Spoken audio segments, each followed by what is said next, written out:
Eu vou até começar a gravar. A gente vai continuar, né? A aula passada. Sim, sim. Na aula passada, a gente trabalhou com a competência e com o endereçamento. Não, perdão, o endereçamento e a qualificação. Né? Nessa parte, a gente vai trabalhar com fatos e fundamentos hoje e os pedidos, tá? Ok, professora. Então, vamos lá. Já está gravando. Isso porque teve aluno, Aline, que me perguntou durante o dia se hoje tinha aula. Eu falei, normal. Não sei porque perguntou, porque não entrou. Amnésia. Perguntou e não entrou. Aqui, ó, vamos lá. Causa de pedir, né, que são os fatos e os fundamentos jurídicos do pedido. Se a gente está trabalhando com petição inicial, vamos seguir lá o 319. O primeiro é o juízo a que é dirigida, o segundo, a qualificação, que é o nome, pré-nome, estado civil, com união estável, profissão, inscrição no CPF, endereço eletrônico, endereço completo. E o terceiro é fatos e fundamentos jurídicos do pedido. Repara que o código fala em fatos e fundamentos no mesmo inciso 3. No mesmo inciso 3, né? Ou seja, em tese, eu poderia fazer como? Juntos, né? Mas a melhor técnica me ensina hoje em dia a fazer os fatos e os fundamentos separados, né? Fatos e fundamentos é causa de pedir, né, gente? Causa de pedir, ela é a soma dos fatos e dos fundamentos jurídicos, né? Bom, os fatos é a causa de pedir remota e o fundamento jurídico é a causa de pedir próxima, né? Eu queria fazer um outro share aqui. Bom, vamos lá. Aqui a gente fez a endereçamento, aqui a qualificação, e aí a gente já parte aqui, ó, para fazer os fatos. Lembrando que, ainda que o 319 fale fatos e fundamentos no mesmo inciso, a gente faz separado, tá? Primeiro os fatos, depois os fundamentos, ok? Nos fatos, tem algumas coisinhas que eu gostaria de pontuar para vocês nos fatos, e vou colocar, professor, o que é isso? Isso aqui é o nosso modelo de petição inicial, que a gente está fazendo junto, enquanto a gente vai estudando petição inicial. Então, cada requisito do 319 eu vou colocando aqui na prática para vocês verem, tá? Os fatos e os fundamentos. Nós devemos narrar os fatos.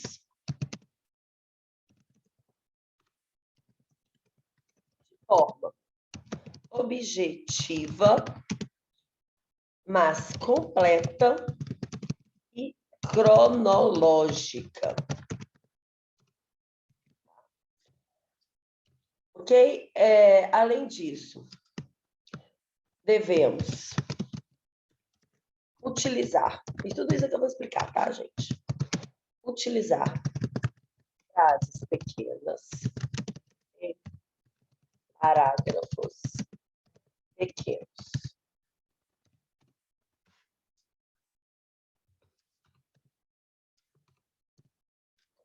Não se deve iniciar as frases com relata a autora,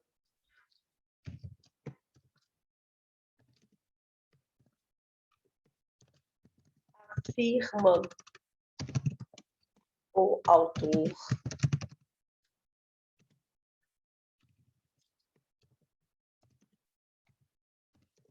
conforme relato de, tá? Vou explicar isso aqui também.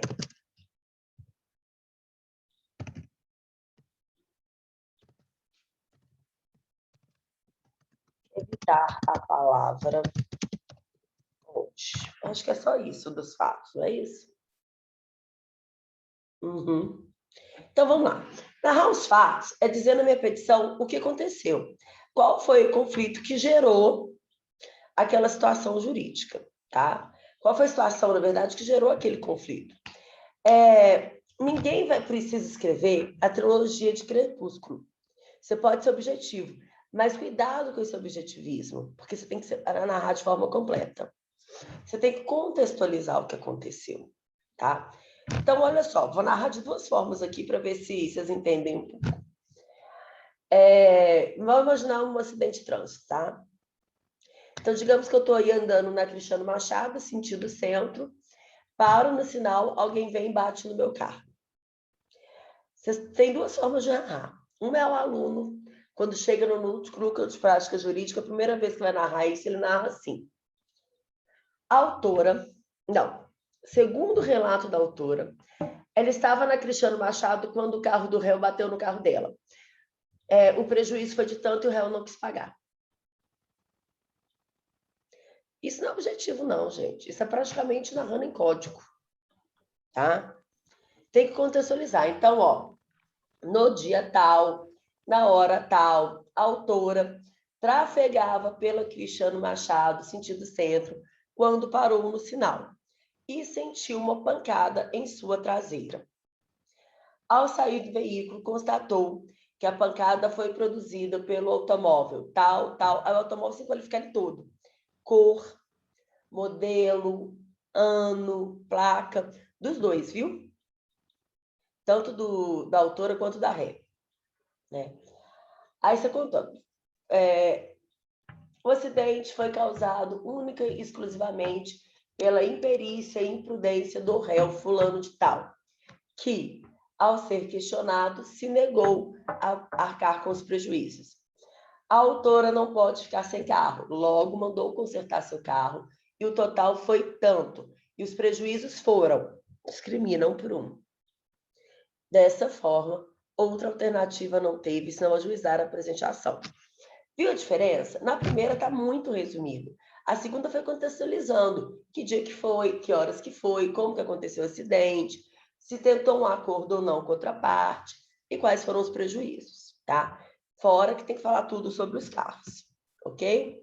Esse exemplo, né? Frases pequenas e parágrafos pequenos. A não ser que você se considere a reencarnação de Machado de Assis. Se você começar a escrever parágrafos grandes com frases grandes, o seu texto vai perder o sentido.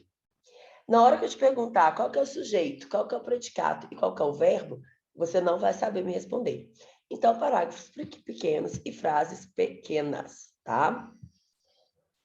Bom, o parágrafo pequeno e frase pequena, gente, é uma dica para que você possa narrar os fatos sem que perca o sentido, né? Sem que perca o sentido. Bom, é porque assim, a pessoa escreve assim, uma frase, um parágrafo, com 9 linhas, é uma frase só. Aí você pergunta, onde está o sujeito, o verbo e o predicado? Aí o aluno ficou olhando para minha cara. Eu falei, também olhando para minha cara o quê? Nunca vou falar em análise sintática, não? Ficou na aula de português, lá atrás, esqueceram.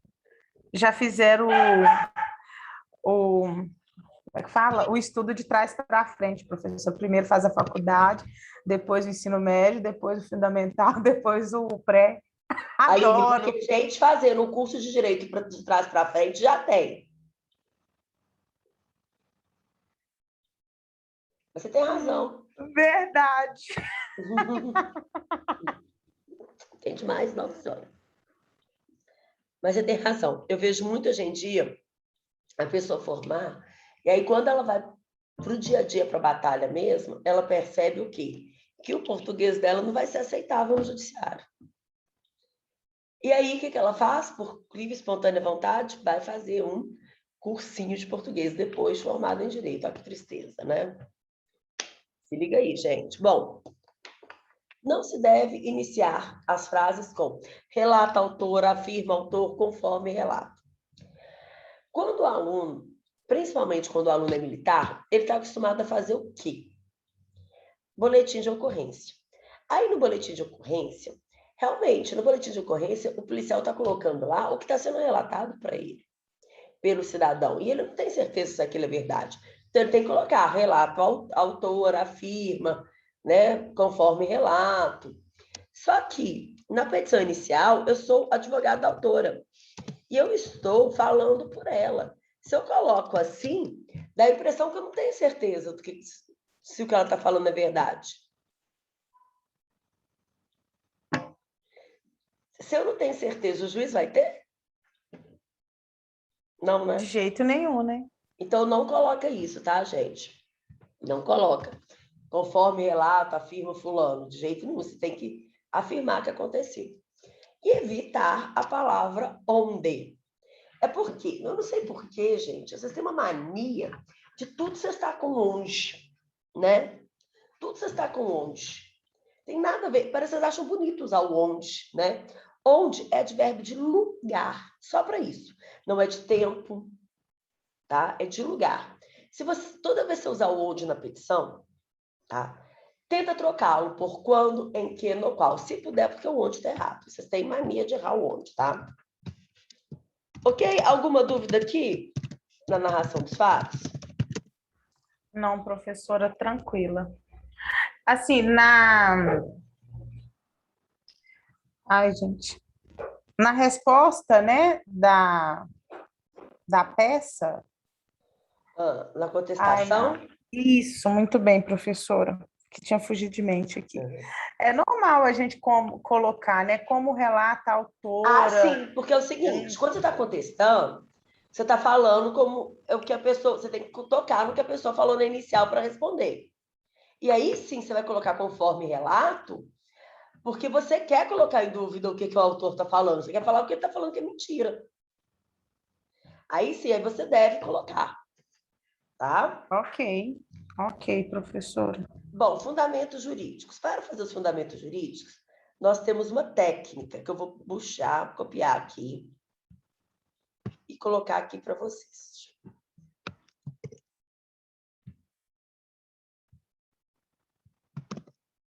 Que é a técnica do silogismo, tá?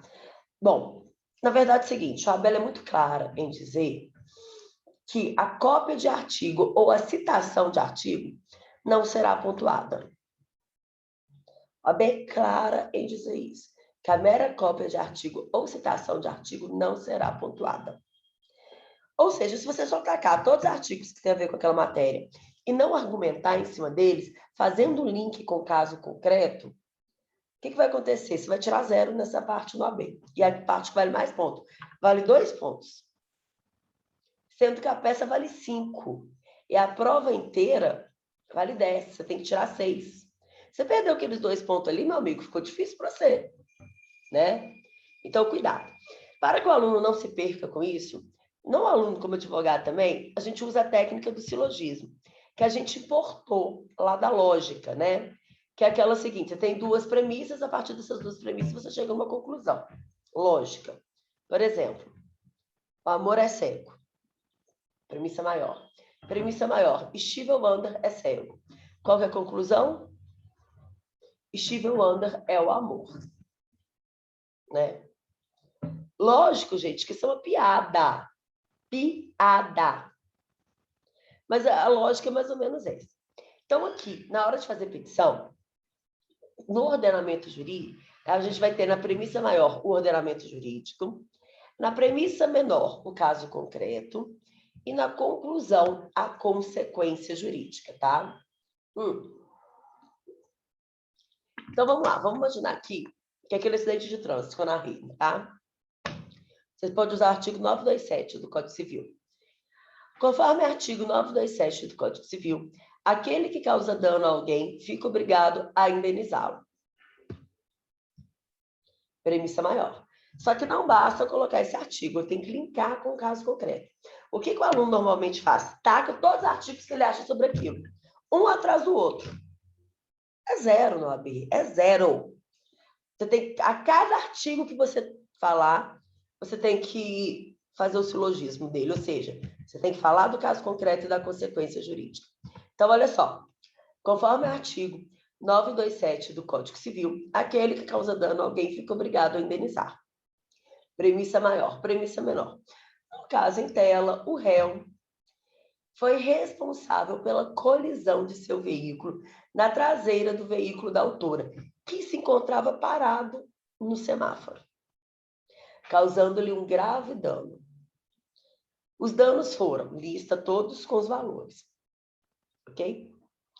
Conclusão, consequência jurídica. Dessa forma, deve o réu ser condenado a pagar a quantia de tanto para ressarcir a autora por todos os danos causados por ele. Ok? Ó. Ok, professora. Pode falar. Quando, por exemplo, a gente coloca não só o artigo e também faz uma busca da jurisprudência, né? A gente também deve fazer um silogismo? Boa, muito boa, Aline. Boa pergunta. Cada artigo é um silogismo. Não faz um monte de artigos, gente, e um silogismo para todos eles, não. Deixa de ser preguiçoso. É um silogismo para cada artigo. Se você fizer um monte e um silogismo só, tira 0 no AB. Bom, eu vou usar jurisprudência e vou usar doutrina, além de artigo. Para cada jurisprudência, um silogismo. Para cada doutrina, um silogismo, tá? E aí é o seguinte, eu vou colocar um artigo, uma jurisprudência e um silogismo. Um artigo, um silogismo. Uma jurisprudência, um silogismo, tá? Outra coisa, sempre coloque uma frase de introdução, não tá com o artigo lá, não. Coloque assim, conforme preceitua o artigo tal, dispõe o artigo tal. Não simplesmente tá com o artigo, não. Faz sempre essa frasezinha introdutória, tá? Outra coisa, você pode copiar o artigo, o texto dele, ipsis literis, né? Ou você pode fazer uma paráfrase, ou seja, falar só o número do artigo, mas o texto dele você falar com as suas palavras. As duas coisas estão certas e têm o mesmo valor, tá? Alguma dúvida? Não, professora, tranquilo. Ótimo. Mas eu também não preciso discordar a vida inteira, não, né? Como assim? Por exemplo, né, eu vou fazer ali um silogismo ali de um artigo, né? Eu não preciso fazer tipo umas 3 laudas sobre aquele mesmo artigo, não, né? Na verdade, Aline, Algo são bem 3 tranquilo. parágrafos. Um para o artigo, um para você fazer o link com o caso concreto e outro para você falar a consequência jurídica. Ah, tá, ok. É porque eu já vi petição inicial que dá até preguiça. Pois outro dia o aluno até perguntou, professora, qual que é o tamanho? Porque eu estou fazendo essa petição junto com vocês. No final da aula que vem, vocês já vão ter um modelo de petição inicial, né? No dia 20, na verdade. Porque a aula que vem é dia 13, que é o dia do quê? Da VA. Aí não tem live, tá? Não tem live no dia da VA. Para vocês poderem fazer a VA. Aí no dia 20, a gente vai encerrar a petição inicial. E aí a gente encerra esse modelo que eu estou fazendo com vocês também. Encerrando a petição inicial, eu vou passar a VA3 para vocês. Não passei nem a 2 ainda, né? Eu vou passar a 2 e a 3. Tá? Vou passar a VA2 e a VA3 para vocês. E a VA3 vai ser fazer uma petição. Né? Com esse modelo que eu vou deixar aí para vocês. Vai ficar bem tranquilo, tá? E aí, às vezes, o aluno, eu passo esse trabalho, o aluno pergunta assim, professora, mas qual que é o tamanho da petição? Tá? O tamanho da petição, gente, da petição inicial, uma petição inicial, assim, normal, tem 7 laudas. Claro que você pode ter um caso mais complicado, vai ficar um pouco maior? Sim. Pode ter um caso mais enxuto, vai ficar um pouco menor? Sim. Mas a média são essas 7 laudas, tá? E aí, quanto a essa questão do silogismo, trabalha com essa ideia de que são 3 parágrafos. Uma para o ordenamento jurídico, um para o caso concreto e outro para a conclusão, né? Ok? Ok, professora. Muito bom, gente. Vamos continuar, então, aqui. Agora, a gente vai falar sobre os pedidos. Que é a melhor parte, né? E a parte mais importante, né? Porque não adianta você fazer uma fundamentação linda, maravilhosa, Aline, se você pedir errado, você concorda? Concordo. Ou não pedir. Imagina, gente, o que significa você fazer uma petição linda, maravilhosa e não pedir. Sabe o que você fez? Fofoca. Né? Fofocou para o juiz, né? Que existe aquela situação. Então, os pedidos... E aí, olha só o que fala o 319. Pedido com suas especificações. O inciso 4 do 319 fala pedido com suas especificações. E aí eu vou falar pedido nos mínimos detalhes. Quando você tem, Aline? Você é dessa época? Acho que você era da escolinha do professor Raimundo. Eu tenho 29. Ah, não, você não é da época, não. Que tinha esse nos mínimos detalhes. Mínimos detalhes. É. Tinha alguém que falava isso, era um bordão de alguém, não lembro quem, mas enfim. Então, é pedido nas mínimos, com suas especificações, pedido nos mínimos detalhes. Não dá para terminar a petição e falar assim, isso posto, peço que seja tomadas as providências cabíveis. Eu tenho que falar para o juiz exatamente o que eu quero. Por quê? Porque se ele não pode me dar. Porque se ele me der sem eu pedir, ele vai estar atacando o princípio da imparcialidade. Tá? Então, eu tenho que falar exatamente o que eu quero. Pedido tem que ser feito de forma completa. Tá? Bom, lembrando que a gente vai ter dois tipos, né, de pedidos. Aliás, a gente tem dois tipos de pedidos que vão existir em todas as petições. Um é o pedido imediato, é aquele que eu faço para o judiciário, para ele processar e julgar, né? E o segundo é o pedido imediato, que é aquilo que eu quero da parte contrária, né? Do réu. Então, quando eu falo assim, isso posto, requer que seja presente a ação processada para que, ao final, julgue procedente o pedido, condenando o réu a pagar indenização à autora de R$ 10.000. Quando eu falo assim, que seja presente a ação processada e, ao final, julgado procedente o pedido, para... Isso aqui é o pedido imediato, é o que eu falo ao Estado. Estado, processa e julga. Presta tutela jurisdicional aí, meu amigo, né? Agora, quando eu falo para condenar o réu a pagar a indenização, aí é o que eu quero do réu. Aí é o pedido imediato, tá? Bom, repara que eu falei que tinha que condenar quem? O réu. A quê? A pagar quanto? 10.000. A quem? A autora. Por quê? Porque é o pedido de suas especificações. É pedido nos mínimos detalhes, tá? Bom, pedido é a pretensão que se espera ver acolhida em um pronunciamento judicial. É o que se espera da ação proposta. Gente, eu posso ter narrado lá o caso que for, o juiz só pode me dar o que eu pedi. Então, se eu narrei um caso em que o juiz, obviamente, está vendo que tem lá um dano moral e material, mas eu peço somente o dano moral, ele não vai poder me dar o dano material, ainda que esteja esfregado na cabeça dele, na cara dele. Tá? Então, por isso, toma cuidado, pede tudo direitinho, tá? Bom, vamos ver agora os tipos de pedido que a gente tem? Professora, só uma dúvida aqui. Claro, à vontade. Você falou dos dois pedidos, né? Sim. Necessariamente eu tenho que fazer o pedido que requer que seja processado e julgado a presente ação? Que esse seria o pedido imediato? Não, você não precisa colocar com essas palavras, não. Você pode colocar. Expôs requer que seja o pedido julgado procedente. Isso já é o pedido imediato, entendeu? Ah, sim. Sim, sim. Tem ordem, professora, de colocação?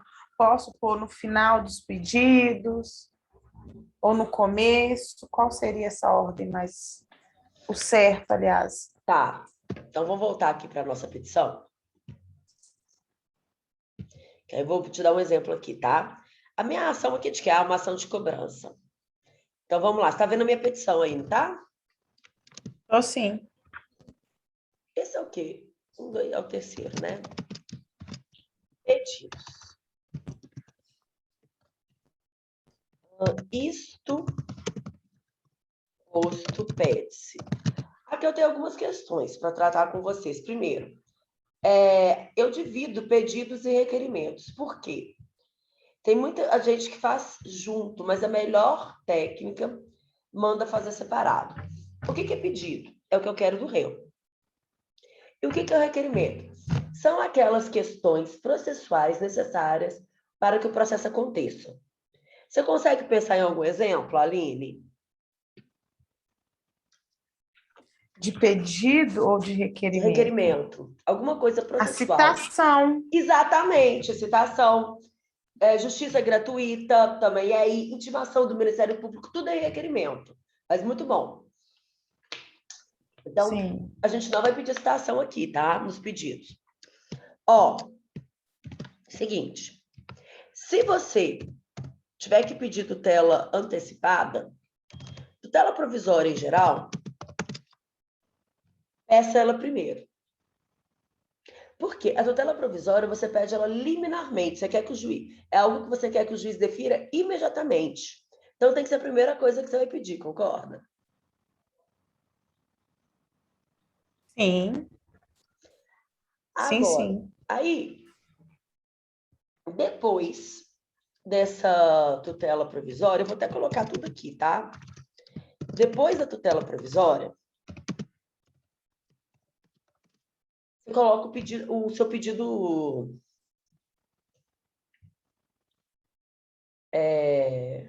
definitivo, né? O que você quer. E no final, custas e honorários. São os três pedidos, entendeu? Não é que existe uma ordem em lei, mas na vida real a gente utiliza essa ordem, tá?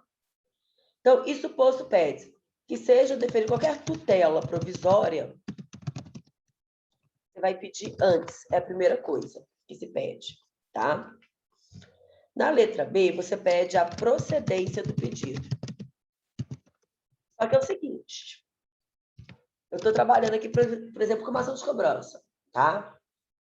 Que seja a apresentação processada e ao final julgado procedente o pedido, condenando o réu a pagar R$10.000 ao autor, tá?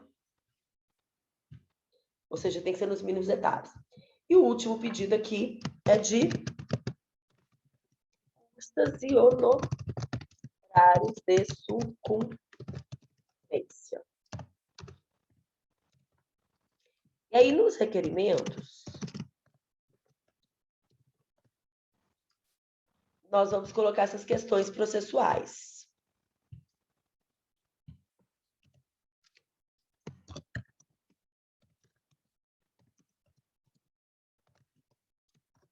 A gente pode colocar aqui a citação. Como é que faz a citação? Tá? Requer que seja o requerido citado para comparecer à audiência de conciliação ou mediação a ser designada por esse juízo. Se você pegar por aí uma petição pedindo para citar o réu, para ele contestar, ela está defasada, ela é do código anterior. Que agora, primeiro, a gente pede para quê? Para comparecer à audiência de conciliação ou mediação. A justiça gratuita, eu também posso pedir aqui. Vamos lembrar que a justiça gratuita, ela não como é que eu vou dizer? Ela não é regra, ela é exceção. A regra é pagar o judiciário. A justiça gratuita é só para quem é pobre no sentido legal. Mas como esse país é tão ridículo, a maioria aqui é pobre no sentido legal. Então, todo mundo pede a justiça gratuita. Tá? Então, a gente acha que é normal, que é a regra. Não, a regra é o pagamento das custas. Tá? Deu para entender? E como é que eu peço a justiça gratuita? É texto, assim, básico também, padrão, né? Requer que seja deferido ao autor o benefício da justiça gratuita, tendo em vista ser pobre no sentido legal, não podendo arcar com as custas processuais, honorários, sucumbência, sem o prejuízo do seu sustento e de sua família, tá? Mas ficou mais claro aqui, Aline? Ficou sim, professora. Uma pergunta em relação ao requerimento de justiça gratuita, eu posso colocá-la antes dos fatos? Não é bom. Não, né? Até Não, porque fica porque parecendo uma não... preliminar, e não existe na lei a previsão de preliminar na inicial, existe preliminar só na contestação. Entendi. Então, eu sei que tem muita gente que faz, mas não é a melhor técnica. Tá ok, Tá? professor. Outra coisa, custas e honorários, gente, também é texto padrão. Quer que seja o réu condenado ao pagamento de custas processuais e honorários de sucumbência, no importe de 20% do valor da causa. Tá? Ok? Pedido nos mínimos detalhes e a tutela provisória também. Tá? Aquilo que eu estou querendo antecipar, liminar, eu tenho que explicar exatamente o que eu quero. E aqui nos pedidos também. Tá? Bom, aqui eu vou até encerrar minha petição hoje, porque hoje nós vamos parar em pedidos, já fizemos aqui até os pedidos, né? Na próxima aula a gente vai trabalhar com audiência de conciliação, mediação, provas e valor da causa, mas a gente tem que ver a parte teórica dos pedidos. Que está onde? Não, não é aqui. Ah, é aqui. Vamos lá. Bom, primeiro, prestações sucessivas. O que é uma prestação sucessiva? É aquela que acontece todo mês. Aluguel, mensalidade da faculdade, conta de luz, conta de telefone, né? Bom, se eu estou cobrando, por exemplo, Aline, digamos que você deve a FAMIG 2 meses. A FAMIG vai lá e juíza uma ação de cobrança contra você. Só que você vai continuar cursando. E sua dívida pode, assim, sua dívida pode aumentando. Você pode ir não pagando. Então, você não pagou julho, você não pagou junho, você não pagou agosto, 3 meses. Aí a juização contra você. Durante a ação, você também não paga setembro, outubro, novembro. Isso fica incluído no pedido. São as vincendas. Então, quando eu tiver prestação sucessiva, eu vou ter as vencidas, mais as vincendas, as que vão vencer. Por quê? Porque senão, gente, eu ia ter que ficar ajuizando uma ação a cada mês que passasse. Não faz sentido, né? Então, enquanto durar o processo, eu vou consignar, eu vou considerar, junto com as vencidas, as que forem vencendo também, tá? Bom, o pedido tem que ser certo e... Professora, Pode falar. essa prestação sucessiva, ela enquadra também na questão de alimentos, né? Alimentos, com certeza. Alimentos Entendi. também. Mesmo quando a gente pede ali as 3 primeiras, né? Com o pedido de De que o prisão, réu... as outras vão, E... vão também. Ah, tá. Isso fala claramente na parte de execução do código. Entendi. Tá? Vou chegar lá. Semestre que vem. Gente, o pedido tem que ser certo e determinado. É o que eu falei, é pedido nos mínimos detalhes. E se não for certo e determinado? O que vai acontecer se não, o pedido não for certo e determinado? O juiz vai mandar emendar a petição inicial? Gente, ele pode mandar indeferir. O pedido não está correto. Está lá no 330, ele vai poder mandar indeferir. A gente vai ver isso na próxima aula também. Tá? Bom, mas o código permite em que 3 casos eu tenha o chamado pedido genérico, tá? Primeiro, naquelas ações universais, eu não consigo individuar os bens demandados. Então, imagina aí que temos o falecimento do Silvio Santos, tá? E aí, nós vamos fazer o inventário do Silvio Santos. E aí aparece aí um filho que se diz filho do Silvio Santos e quer fazer o DNA. E quer entrar naquele inventário. Ele tem como individuar quais bens vão caber a ele? Eu estou falando dos bens do Silvio Santos. Não tem. É considerado uma ação universal. Ação universal, gente, é quando eu tenho um conjunto de bens, direitos e obrigações. E quando eu consigo individualizar naquele momento. Aí eu posso fazer o pedido genérico. Quando não for possível, desde logo, determinar desde logo as consequências do fato ou do ato. Isso é o seguinte, gente. É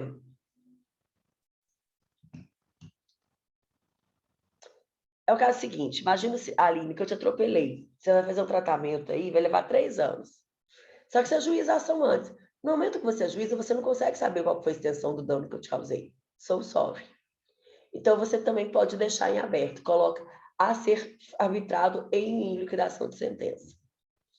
E quando a determinação do objeto ou do valor da condenação depender de ato que deva ser praticado pelo réu, tá? Então, por exemplo, uma prestação de contas que o réu tem que fazer. Nesse caso, você não consegue dar o valor da casa, não consegue determinar o valor do seu pedido, porque ele ainda não prestou a conta. Aí também vai poder ser um pedido genérico, tá? Agora, fora isso, gente, tem que falar qual que é o valor do pedido. Tem que determinar o valor do pedido. Não tem jeito, tem que fazer isso, né?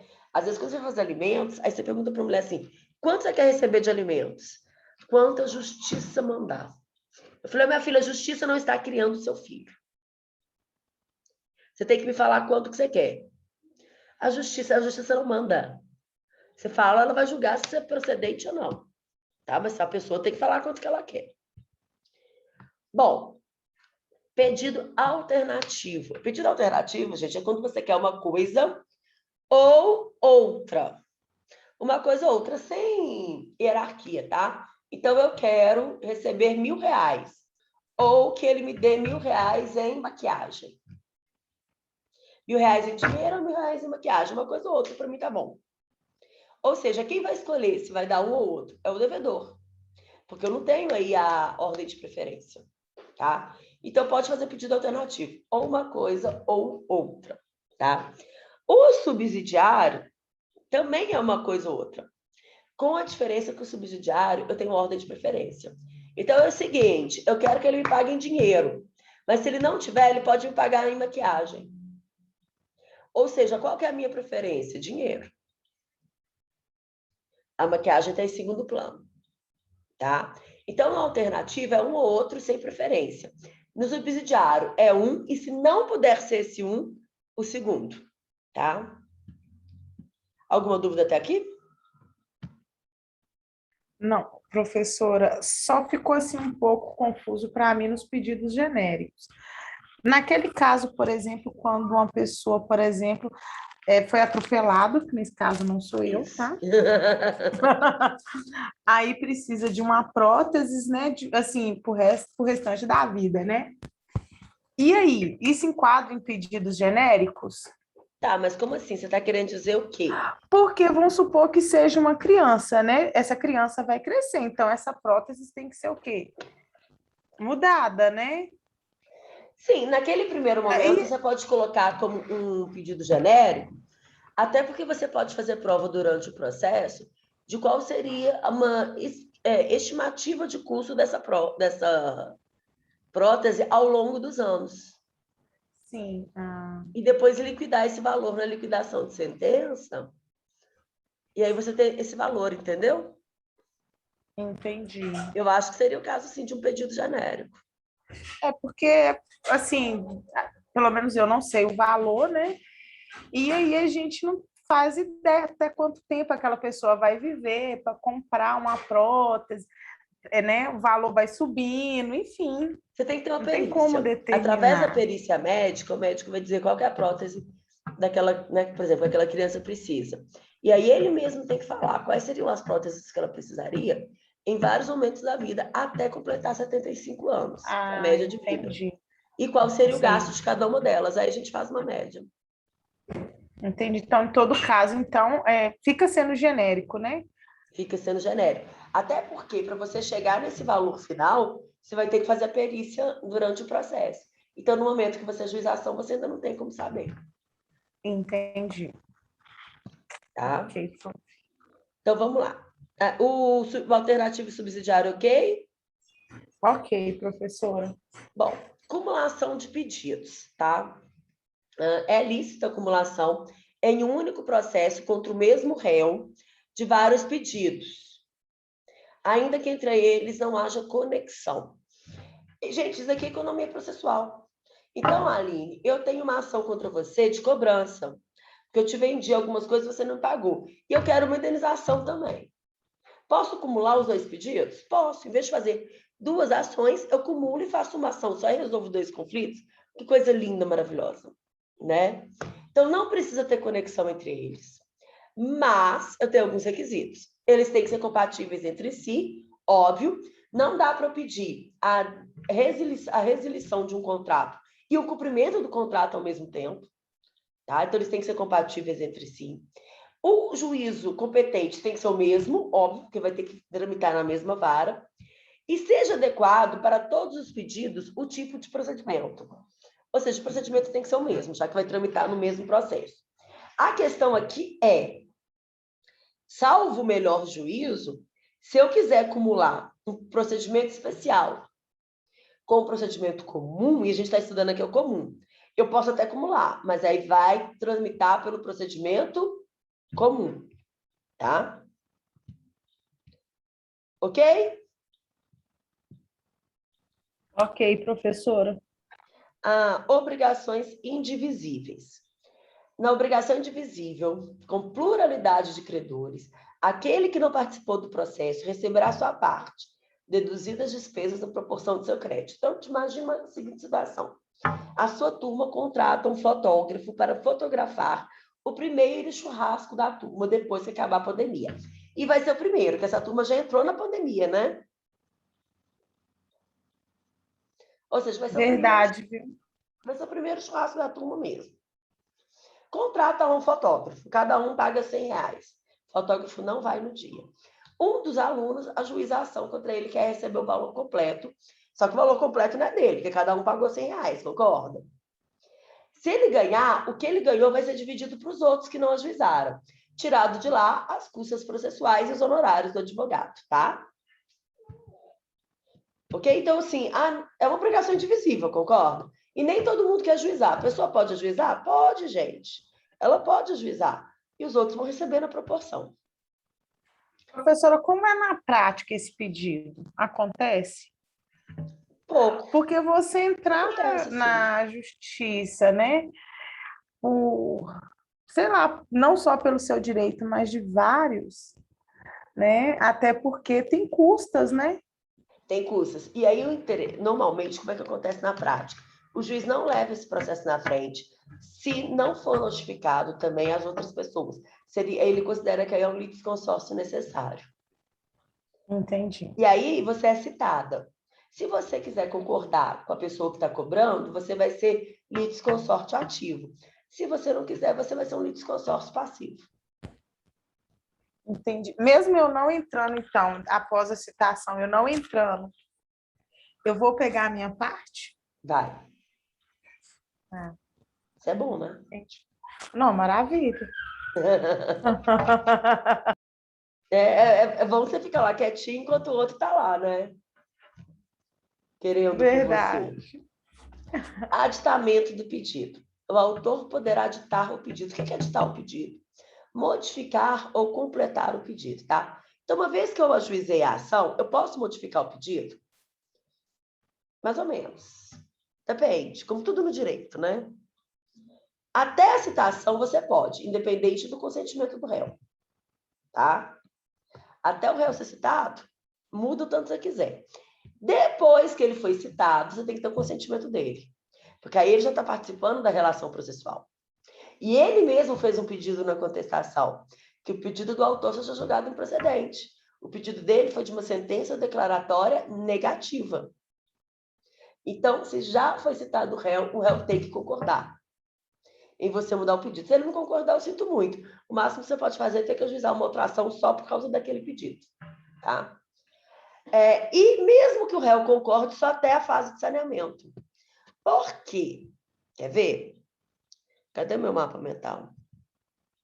Tá aqui. Por quê? Presta atenção.